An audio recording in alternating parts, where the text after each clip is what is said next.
सो आज का हमारा टॉपिक रहेगा कि वाई वुमेन रेजिस्ट मैरिज। क्यों औरतों को शादी से बहुत प्रॉब्लम होती है। Why women on a very high scale resist marriage. क्योंकि भाई ये तो बहुत नॉर्मल थिंकिंग है कि ये तो दिख ही रहा है कि most women don't want to marry. Most women, if you ask them the question, it is not like they directly say they don't want to marry. On some level they will say कि okay, they will increase the bar of the guy whom they are getting married to. Increase the bar too much कि भाई बोलेंगे भाई महीने के 3 लाख 4 लाख हों। ये चीज़ें को बोलने का मतलब ही यही है। बार इतना हाई रखने का मतलब ही है they don't want to get married. And it's because marriage on some level is not in their favour according accordingly. On some level they somehow don't understand the concept of marriage, and because marriage takes a huge toll on women basically. आप अगर marriage के एक लड़के के marriage के बारे में सोचोगे, शादी के बारे में सोचोगे, तो आप सोचोगे कि भाई मेरी फैमिली है, इसमें एक और इंसान आ रहा है लाइफ में, that's it, done and dusted, कोई बड़ी प्रॉब्लम नहीं दिखती।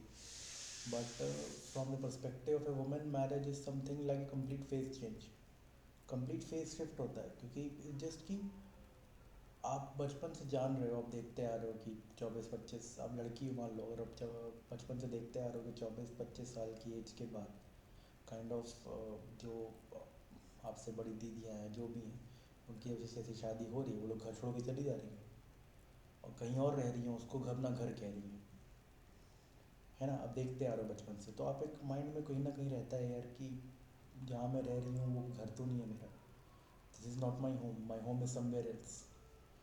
This is what has been in their head all the time कि मेरा घर है कौन सा। क्योंकि actually on some level I am suppose to marry and go to someone else's home, तो मतलब ये घर तो छूट ही रहा है मेरा, और ये घर छूट रहा है तो ये घर क्यों छूट रहा है, तो मतलब ये वाले घर वाले नहीं हैं, तो घर वाले मेरे बाद में मिलेंगे, अच्छा घर वाले बाद में मिलेंगे।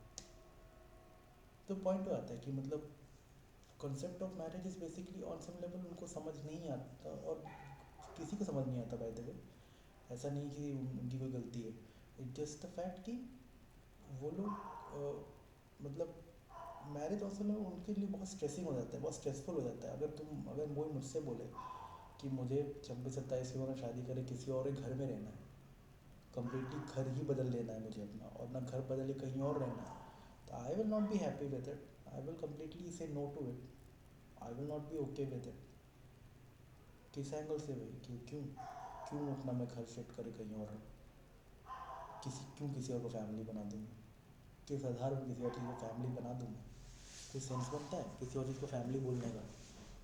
कोई सेंस बनता है किसी और चीज़ को अपना परिवार बोलने का? क्या सेंस बनता है? अगर वो परिवार है मेरा तो वो भी से अडॉप्ट कर ले भाई। यही पॉइंट है कि मतलब इट जस्ट कि आप एक जेंडर से एक्सपेक्ट कर रहे हो कि वो इतना बड़ा सेक्रीफाइस कर दे, और आप जस्टिफिकेशन भी नहीं दे पा रहे हो। आपके बस का इतना भी नहीं है, ये such a core loser you are as a society, कि आपके बस का इतना भी नहीं है कि आप उस जेंडर को एटलीस्ट बता दो कि सच क्या है। उनको एटलीस्ट बता दो कि इस रीज़न से तुम्हें अपना घर छोड़ना पड़ रहा है। तुम फालतू की नौटंकी देते हो, दुनिया भर के झूठ बोलते हो। तुम बोलते हो कि अरे नहीं नहीं, लक्ष्मी घर में आती है, ये वो, भगवान का नाम लेके कुछ भी करवा लो तुम, तो कोई कहीं भी चाबी घुसा दो, भगवान का नाम लेके चाबी ताला खुल जाए। That's what your game is basically as a society. As a society तुमसे बदसूरत कुछ नहीं है अगर तुम ऐसा करते हो तो। क्योंकि लड़कियों के साथ बेसिकली तुम थ्रेट पे डाल रहे हो पूरा कि भाई ये फैमिली नहीं है वो है, अगर कोई बाप मतलब बेटी की शादी ना कराए तो उसके पीछे पड़ जाओगे, कैसे नहीं करा रहा, कैसे नहीं करा रहा, अरे बेटी शादी तो होती है, कैसे नहीं करा रहा, एकदम उसको एक्सक्लूड कर दोगे। तो वही है, तुम्हारी थिंकिंग क्या है भाई, तुम क्या हो? तुम समझ नहीं रहे हो तुम एक पूरे जेंडर साथ क्या कर रहे हो। तुम पूरे जेंडर को आइसोलेट कर चुके हो कि इसका घर फिक्स नहीं है बचपन से, ये लड़की वाले फैमिली की तरफ से भी नहीं है, लड़के वाले फैमिली की तरफ से भी नहीं है, इसका कोई घर फिक्स नहीं है। आपने कर दिया। उस उसको दिक्कत है, इसका मेंटल हेल्थ इशू आ रहे हैं, जो भी आ रहे हैं, नहीं आप ससुराल में दिक्कत आ रही है, इस वजह से आपकी बस का इतना नहीं है कि आप उस चीज़ को एड्रेस कर सको। और ऐसा नहीं है कि मैं किसी को ब्लेम कर रहा हूँ, बट इसलिए सबकी दिक्कत है, ये इंस्टीट्यूशन चला ही आ रहा है। कि आप एक को घर छोड़ना है, एक को घर नहीं छोड़ने की ज़रूरत पड़ेगी। तो मैरिज एज एन इंस्टीट्यूशन है ही क्यों, हटा दो, क्या ज़रूरत है? Why somebody has to leave their own home? Why somebody has to leave their own home? Why the condition of love has to be for someone else to leave their own home for me? Like somebody loves me, they can still love me by staying away from me. What's the point? If somebody can love you, they can still love you, huh? They love you on some level. तो उनको अपना घर छोड़ के आप घर तक नहीं आएंगे तो आप उसको प्यार नहीं मानोगे। आप अपनी डेफिनेशन अलग से बता दोगे कि आपको ये पता है घर छोड़ के जब तक नहीं आएगी तब तक तो मैं नहीं मानता। और चाहे आप कुछ भी उखाड़ ना रखा, आपने कोई सेक्रीफाइस नहीं कर रखा, आपको कोई नॉलेज नहीं है, कुछ पता होता नहीं है, आप कुछ भी बक दोगे। तो अंडरस्टैंड कि what you are asking from a woman basically it's not fair, it's not fair. उसमें किसी की गलती नहीं है, ये इंस्टीट्यूशन चला आ रहा है, बात ये इंस्टीट्यूशन चला आ रहा है और इस पर कोई सवाल नहीं कर रहा कि क्यों चला आ रहा है, क्यों इस इंस्टीट्यूशन पे चलना है, क्यों बनना है, क्यों ऐसे ही आगे बढ़ना है, क्यों, क्या ज़रूरत है हमें ऐसे इंस्टीट्यूशन की, क्या ज़रूरत है हमें ऐसी लाइफ की? हमने तो साइन अप नहीं किया था इस सब चीज़ों के लिए। अगर हम मना कर दें तो तुम्हें चिल्ल हो जाती है, ऐसे कैसे मना कर रहे हो? क्यों नहीं मना करेंगे? तुम्हारे फालतू के नियम कानून, इनकी कोई वैल्यू है? रिस्पेक्ट से अपनी बात रखें तो समझते नहीं हो, तुम बदतमीज़ी कह रहे हो, बदतमीज़ी करो। समझने की कोशिश करो कि औरतों को ऑब्वियसली तुम ऐसे सिनारियो में डालोगे जहाँ पे वल्नरेबल है हर पॉइंट पे, वो उस इंस्टीट्यूशन को रिजेक्ट करेंगी ही करेंगी। उनका रिजेक्ट करना गलत नहीं है, मैं तो नहीं मानता गलत है, किसी भी एंगल से गलत नहीं है। तो तुम्हें अच्छी बदलना है अपने हिसाब से। Don't ask a woman to leave their own home.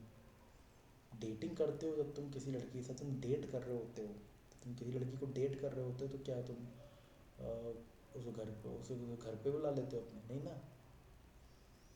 Date marriage के बाद डेटिंग पॉइंट ऑफ व्यू से रहो, क्या प्रॉब्लम है, दिक्कत क्या है? और फिर बच्चे को ले आओ, नहीं बच्चे के लिए करना पड़ रहा है, बच्चे के लिए ठीक है, तो बच्चे कॉन्सेप्ट लेके आ रहे हो तो भाई फिर अलग से घर लोगे, सीधी बात।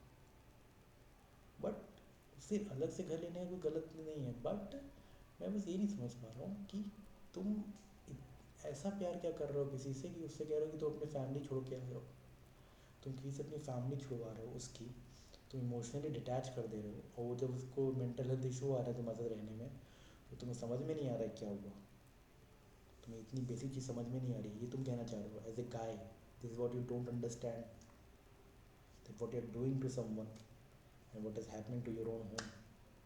तुम किसी और के साथ ऐसा करोगे, तुम्हारे घर में भी चेंज मांगेंगे भाई। तुम सामने वाले से कह रहे हो कि अपना घर अपनी बेटी दे दो, तुम्हारे यहाँ से भी कुछ जाएगा, तुम्हारे यहाँ वो उस लेवल का सेक्रीफाइस दिखेगा नहीं, तो things will be problem for you, it will be problem for you on a very high scale. तो समझने की कोशिश किया करो कि ये सब चीज़ें नॉर्मल नहीं है। Why women resist marriage is because of that, because you are asking too much for something too little. They are not slaves, can not treat them like slaves, they are not breeding machines. थोड़ा बड़े हो जाओ, मुझे लगता है कि तुम बड़े हो गए। चलो इतना सिखा दिया, मूड खराब कर देती ये टॉपिक तो भाई कहीं ना कहीं गुस्सा ही दिलाता है कि लोगों को समझ क्यों नहीं आता कि वाई वुमेन रेजिस्ट मैरिज। चलो बाय।